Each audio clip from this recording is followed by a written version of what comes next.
baiklah, kita masuk ke langkah keempat, yaitu mengidentifikasi lembaga PAUD atau pendidikan anak usia dini di sekitar tempat tinggal. Nah, apa sih lembaga PAUD ini? Kan kita semua udah hampir semua sudah mengetahui ya lembaga PAUD itu apa. Yaitu lembaga pendidikan anak usia dini, di mana anak-anak ini sudah mulai bersekolah berumur 0 sampai 6 tahun. Nah, sebelum kita masuk ke pembahasan ini, di sini kan ada beberapa macam lembaga PAUD ya di sekitar tempat tinggal kita. Di sini mungkin ibu-ibu sudah mengetahui juga macam-macam lembaga PAUD itu. Coba di sini mungkin ada yang mengetahui ada berapa macam lembaga PAUD di sini. Iya, boleh Ibu Hamidah, silahkan. Oh iya betul, TPA ya, atau Taman Pendidikan Anak. Terima kasih. Terus ada lagi yang ingin menjawab? Iya Ibu Agus. Kenapa? Oh iya, kober ya, atau kelompok bermain. Iya betul. Ada lagi? Baru 2. Iya silahkan Ibu. Ibu siapa? Oh Ibu Lilis. Kenapa Ibu? TK atau RA? Iya betul. Atau Taman Kanak-kanak dan Raudatul Atfal. Ya, tadi ibu-ibu sudah menyebutkan ada 3 ya lembaga di sekitar tempat kita ya, di sekitar tempat tinggal kita. Ada TPA, ada kober, dan ada Taman Kanak-kanak. Nah, sebelum kita masuk ke diskusi hari ini, masuki diskusi pada langkah keempat ini, saya mohon ibu-ibu membentuk kelompok menjadi, mungkin ini ada 36 ya, membentuk kelompok 4-5 orang ya ibu-ibu. Boleh terserah ibu-ibu aja kelompoknya dengan siapa saja. Mungkin bisa dari sini ya, 6 kelompok ya. Jadi biar kita tetap berbentuk lingkaran mungkin ya. Ya, silahkan. Ibu mungkin kelompoknya harus ibu di sini. Terus ya, Ibu Lilis silahkan di sini. Oh iya, Ibu Agus juga di sini ya. Jadi setiap kelompok harus ada yang memiliki anak sudah masuk lembaga PAUD ini ya. Jadi agar diskusinya ini saling membantu gitu, agar bisa saling sharing kayak gitu, atau saling berbagi pengalaman juga. Bu, diskusikan dengan teman-teman sekelompoknya mengenai jarak tempuh, biaya transportasi, biaya kegiatan, terus juga kendala yang dihadapi ketika memasukkan anak ke lembaga PAUD. Dan terakhir, bagaimana sih cara peserta menghadapi kendala tersebut? Ketiga poin itu ibu-ibu silahkan didiskusikan dulu. Saya berikan waktu 10 menit untuk berdiskusi. Nanti kita akan berdiskusi secara bersama-sama mengenai apa yang sudah ibu-ibu diskusikan bersama kelompoknya. Jadi kita diskusikan kembali bersama-sama dengan semuanya, dengan semua kelompok. Seperti itu ya. Kenapa Ibu? Oh ya, tadi poin kedua itu kendala apa sih kendala yang dihadapi ketika memasukkan anak ke lembaga PAUD ini? Ya boleh, silahkan ya, kita mulai saja diskusinya. Ya silahkan ibu-ibu dimulai saja diskusinya dengan teman sekelompok. Oke ibu-ibu, karena waktunya sudah habis, mari kita berdiskusi, membahas hasil dari diskusi masing-masing kelompok secara bersama-sama, dengan semua kelompok ya. Oke, yang pertama tadi ada jarak tempuh, biaya transportasi, dan biaya kegiatan.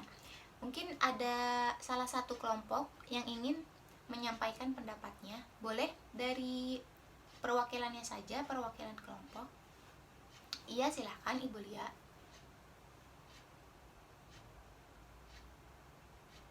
Oh iya, tadi Ibu Lia berdiskusi mengenai poin pertama ya, mengenai jarak tempuh, biaya transportasi, dan biaya kegiatan. Mengenai jarak tempuh, mungkin di semua, hampir di semua kampung ini ada ya, ada lembaga PAUD. Seperti tadi ada Kober atau TK atau yang lainnya. Karena di dalam kelompok budaya ini tidak ada ini ya, tidak ada kendala untuk jarak tempuh. Jadi kita harus, sebelum memasukkan anak ke lembaga PAUD, kita harus memikirkan jarak tempuh. Bagaimana sih agar terciptanya sekolah yang menyenangkan. Karena jarak tempuh ini juga sangat mempengaruhi ya. Terus biaya transportasi, karena biaya transportasi juga ketika dilakukan berkelanjutan atau sering akan mungkin akan menjadi kendala juga. Dan beserta biaya kegiatan, kita harus memikirkan juga dan mencari tahu mengenai biaya kegiatan yang ada di lembaga sekolah tersebut.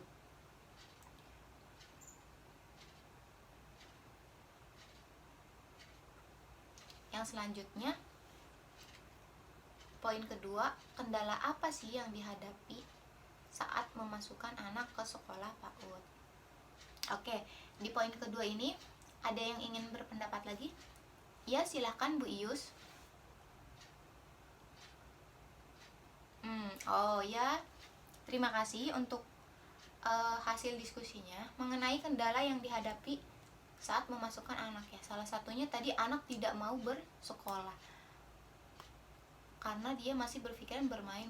Nah, terus ada lagi selain itu mengenai apa? Ibu Ria mengenai biaya, kendalanya. Ada lagi? Ya Ibu, silahkan Ibu Mut. Mengenai apa Ibu? Oh, jarak tempuh. Sekolahnya jauh ya Ibu dari kampung Ibu? Iya. Mungkin. Nah, bagaimana sih cara kita untuk menghadapi kendala-kendala atau masalah-masalah yang tadi sudah diucapkan dari perwakilan kelompok itu? Yang pertama tadi ada masalah jarak, terus ada kendala dengan jarak, ada kendala dengan anak tidak mau bersekolah karena masih ingin bermain, terus ada juga karena biaya, karena ada juga tadi coba kita bahas satu persatu. Bagaimana cara ketika misalkan anak itu tidak ingin bersekolah atau masih ingin bermain, kita bisa dengan cara, oh iya silahkan Ibu. Oh iya betul, bisa dengan cara berkomunikasi dengan baik. Berikan anak itu motivasi atau berikan anak itu pemahaman mengenai bagaimana sih betapa menyenangkannya sih bersekolah itu, ketika dia bisa bermain dan bertemu teman-teman yang lain, bermain bersama, bermain sambil belajar gitu ya. Terus ada lagi, oh iya, dengan memberikan kasih sayang. Iya benar, pemahaman.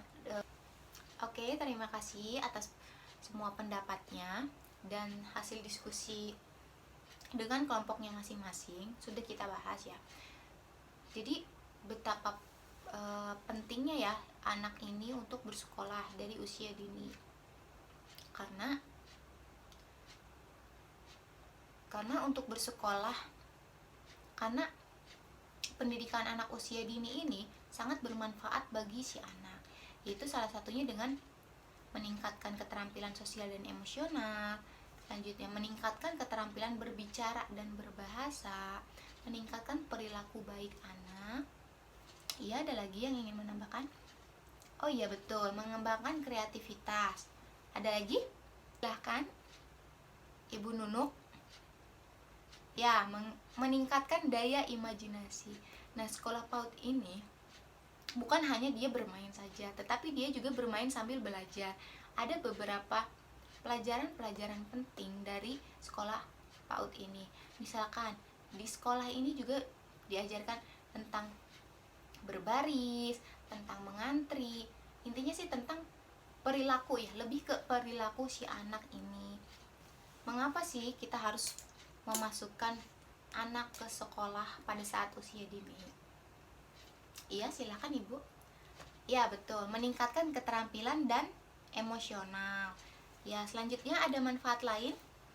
Ya, betul, dapat juga meningkatkan keterampilan berbicara dan berbahasa anak. Meningkatkan jiwa sosial, iya betul, karena mereka bertemu dengan orang lain atau dengan banyak teman-teman yang lain yang sebelumnya mereka tidak ketahui, seperti itu. Meningkatkan kreativitas anak, iya betul. Ada lagi, meningkatkan daya imajinasi, iya betul, karena di sekolah ini juga yang lebih ditekankan itu yaitu untuk meningkatkan perilaku anak di sini, seperti meningkatkan perilaku baik anak, seperti itu. Betul, ya betul.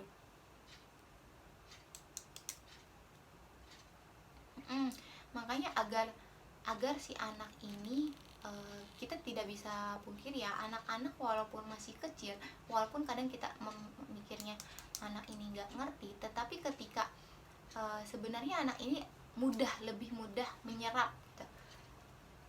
Daya ingatnya juga masih tinggi ketimbang sudah besar nanti. Jadi agar anak-anak ini terbiasa bersekolah, terbiasa mengenal orang lain, terbiasa melakukan hal-hal yang baik, seperti itu. Makanya kita harus menyekolahkan anak dari usia dini juga, seperti itu. Agar anak-anak juga tidak jenuh. Kadang kan ada anak yang selalu di rumah terus, jadi anak itu jenuh, seperti itu. Atau anak itu karena emosionalnya tidak stabil, dia dari ibu-ibu dapat memasukkan anak ke lembaga PAUD ya, bisa dari yang terdekat. Kan di setiap kampung ini ada ya, ada PAUD ya, atau taman bermain atau kober di di dekat rumahnya, di dekat kampungnya. Oh iya, mungkin ada satu desa ya, ada satu kampung yang lumayan jauh ya jaraknya dari dari kampung Bengkok. Iya, tadi juga kita sudah bahas bersama-sama ya mengenai jarak. Ya, jangan lupa tadi sebelum memasukkan juga kita harus memikirkan beberapa poin yang telah kita bahas tadi. Bisa juga ibu-ibu dengan melihat anak-anak yang sudah bersekolah PAUD dan belum bisa membedakan, seperti itu.